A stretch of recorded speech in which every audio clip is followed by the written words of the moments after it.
നമ്മുടെ ശ്വാസഗതിയെ നമ്മളൊന്ന് ശ്രദ്ധിക്കാം.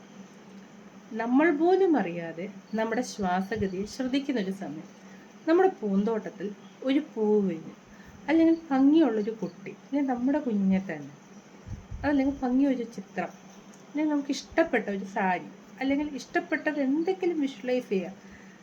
മനസ്സിന് കുളിർമയും സന്തോഷവും തരുന്ന ആ സാധനം ജസ്റ്റ് ആ സെക്കൻഡിലേക്ക് നോക്കുമ്പോൾ ഫോക്കസായി. അപ്പോൾ പിന്നെ നമ്മൾ മറ്റൊന്നും അവിടെ ആ ഒരു ജസ്റ്റ് ആ സെക്കൻഡ് ശ്രദ്ധ പോകില്ല. ആ ശ്രദ്ധയെ എത്തിക്കാൻ ശ്വാസം ജസ്റ്റ് ഒന്ന് ഹോൾഡ് ചെയ്യുക. കുട്ടികൾ പേരൻസിൻ്റെ മേൽനോട്ടത്തിലല്ലാതെ ഇത് ചെയ്ത് കൊടുക്കരുത്. ശ്വാസം അകത്തേക്ക് എടുക്കുക.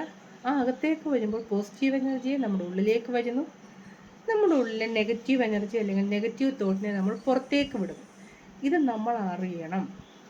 നമ്മുടെ ഒരു ജോലികളെയും തടസ്സം ചെയ്യാതെ പാത്രം കഴുകുമ്പോഴോ, മുറ്റം തൂക്കുമ്പോഴോ, ചെടി നനയ്ക്കുമ്പോഴോ, പുസ്തകം വായിക്കുമ്പോഴോ, ഫ്ലൈറ്റിൽ യാത്ര ചെയ്യുമ്പോഴോ, ട്രെയിനിൽ യാത്ര ചെയ്യുമ്പോഴോ, ബസ്സിൽ യാത്ര ചെയ്യുമ്പോഴോ, സ്കൂളിലിരിക്കുമ്പോഴോ, എപ്പോഴായാലും നമ്മുടെ ഈ ശ്വാസഗതിയെ നമ്മൾ തിരിച്ചറിയാൻ ശ്രമിച്ചാൽ, നമ്മൾ ആരാണ്, ആ ഒരു ഉൾക്കാഴ്ച, നമ്മുടെ പ്രാണനെ നമ്മൾ അറിയാൻ ശ്രമിച്ചാൽ, അതിന് സാധിച്ചാൽ, ഏത് പ്രതിസന്ധി വന്നാലും നമുക്കൊരു ടെൻഷൻ വരുമ്പോൾ ഡൗൺ ആകാതെയും അല്ലെങ്കിൽ പെട്ടെന്ന് ദേഷ്യം വരാതെയും ഇമോഷനെ കൺട്രോൾ ചെയ്യാൻ സാധിക്കും.